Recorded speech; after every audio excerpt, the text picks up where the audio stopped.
Welcome to the North County Recap, your go-to source for stories shaping our community.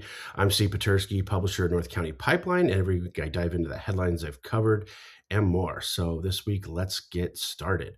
Um, First off, I just wanted to say next week or this upcoming week is going to be, again, a little bit light. Everybody kind of takes their foot off the gas pedal for the holidays, calms down, celebrates, goes out of town, do all those things that you do for the holidays, myself included, as you can tell from my new digs here out in Las Vegas with my sister and her husband. So we were able to celebrate Christmas and the holidays out here. And then I'm heading back to Oceanside here this weekend. And just one thing too, got another holiday promo for you guys. For those who aren't paid subscribers, it's 30% off for new subs for 12 months. That deal runs through December 31st at midnight, so be sure to take advantage while you can. And then for groups of 10 or more, it's 50% off, so that's about $37 a year. And then I offered, and hopefully some of you guys noticed, for those of you who already paid, there's a new subscription referral program. I just edited a little bit, probably a little too high as far as the referrals goes for you guys to redeem some of that. So I took that way down and made it more realistic and something that everybody can attain. So 5 referrals get you 3 months for free, 10 for 6 months, and 15 for a year. So that's kind of where we're at right now. And so I just wanted to, try to give you guys, a deal and some love for, supporting me and covering North County throughout the past 2 years. So thank you very much. And I just want to say too, I wish everybody hope everybody had a Merry Christmas and a safe holiday season. I know it was rainy and sketchy out there. So hopefully everybody, made it through okay. But so let's dive into the last week's stories. Like I said, it was going to be pretty light, and so the first one is the Vista Jail, or the Vista Detention Facility, as it's technically known.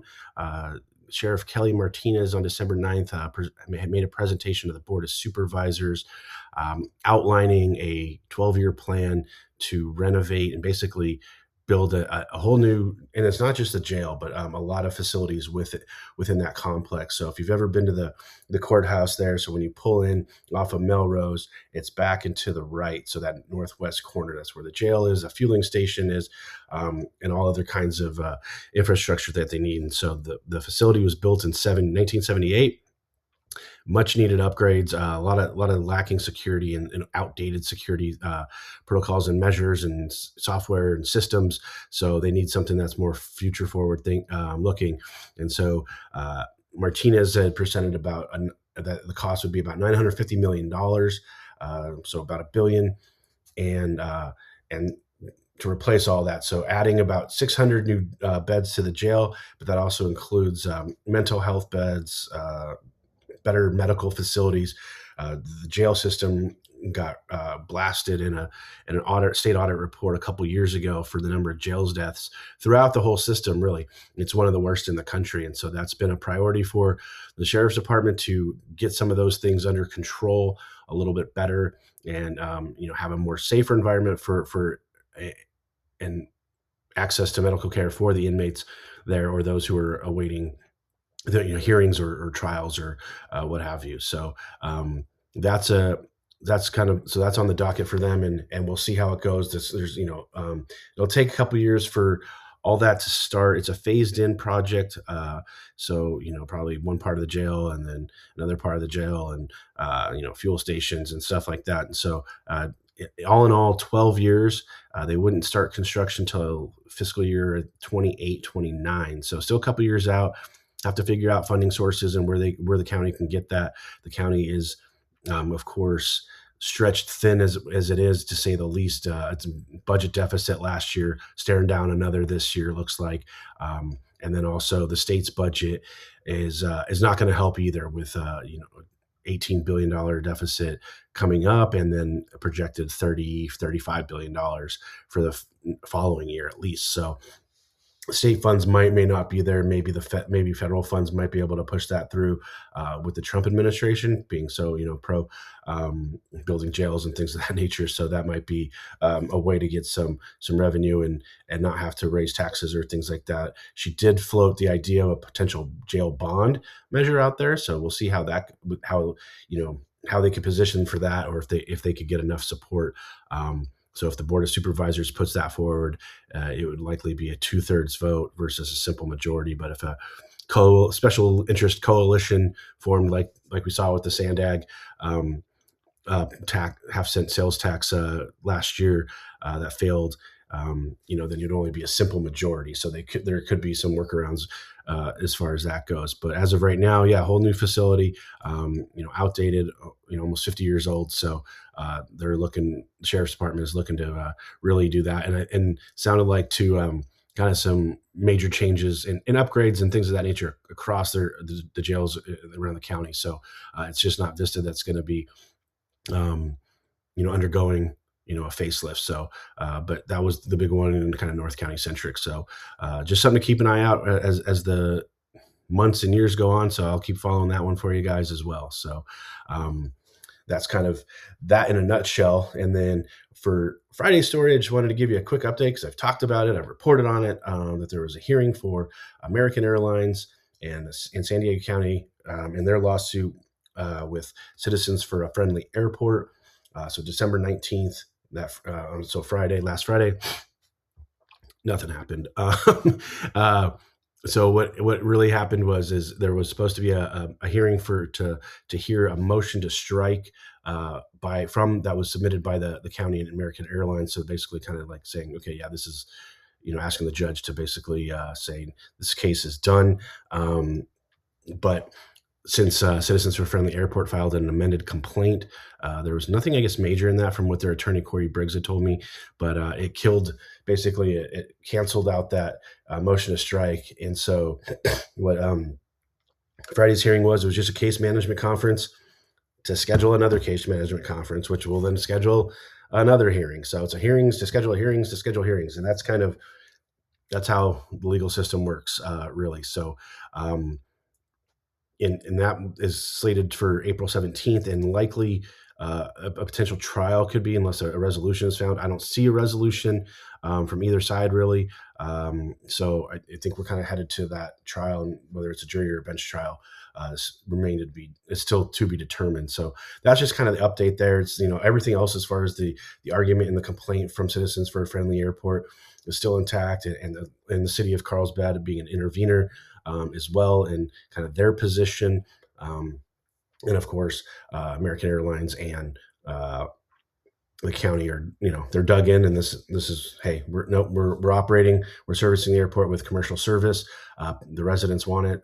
It's in the master plan, all those things. So those are still kind of the same arguments, versus where Citizens Friendly Airport saying, they violated the conditional use permit with the city and CEQA by allowing these flights, among other arguments as well. So that's kind of where we stand with that for right now. And so, yeah, not much movement. So like we said, kind of report back in April, let I'll know about what happens there and what the next steps are for this whole lawsuit, and see if we can get a resolution, and then see if there's any other litigation that's filed, because now United is coming in March 30th with 2 flights a day each to Denver and San Francisco. And so I've seen a lot of people jazzed about that.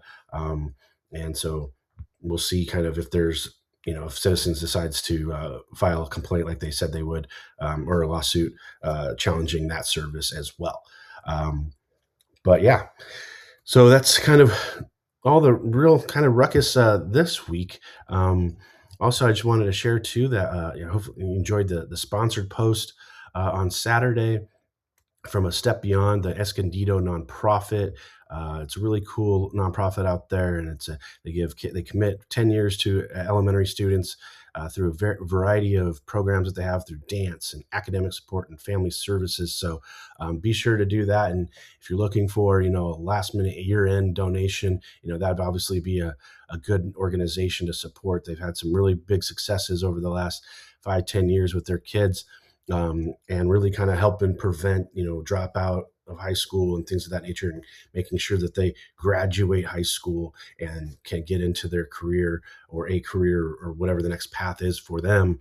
And so, yeah, I just wanted to kind of highlight them a little bit. And so, anybody who wants a sponsored post, and I know that, that's one of the benefits of Substack, so you don't get a bunch of ads and stuff, but, I do these on a one-off basis, and not trying to spam you guys and all that. So, but some of the smaller guys have to, try to make a living, and so this is a way to kind of do that, and just being upfront that, hey, this is a sponsored post and all that. So I just wanted to disclose all that to you guys and make sure you're aware of kind of where I'm coming from, and so. But good cause, so had no issue really with running that. In this upcoming week, yeah, I'll have a couple more stories, kind of same schedule again. Highlighting some other stuff, trying out some new things, and I will be will be looking back at the year, of course, of some of the top stories that I've run, some of the top stories that hit on social media as well, and kind of get a year in review a little bit. I kind of like those things, and just kind of reminding memories, and obviously asking you guys to, either send a comment through Substack or on social, kind of stuff that, hit, or maybe something I missed that you guys felt was important, or things to kind of keep on my radar for the next year as well.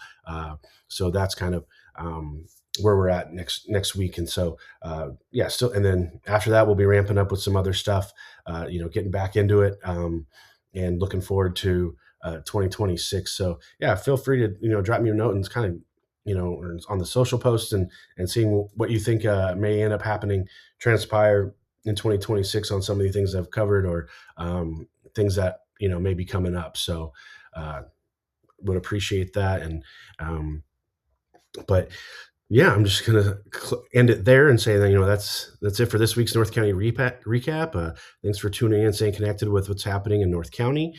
Tune in every week for another episode, I guess we want to call this, about what's new in North County and what I've covered.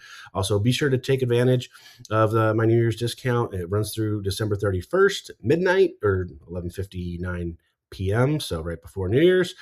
For more insight, and you get access to the archive, the Chamber Chat series, audio podcasts, and new infographics and videos that I'll tailor to specific stories and certain stories. So so be sure to really take advantage of that. It's 12 months, so it's a great deal.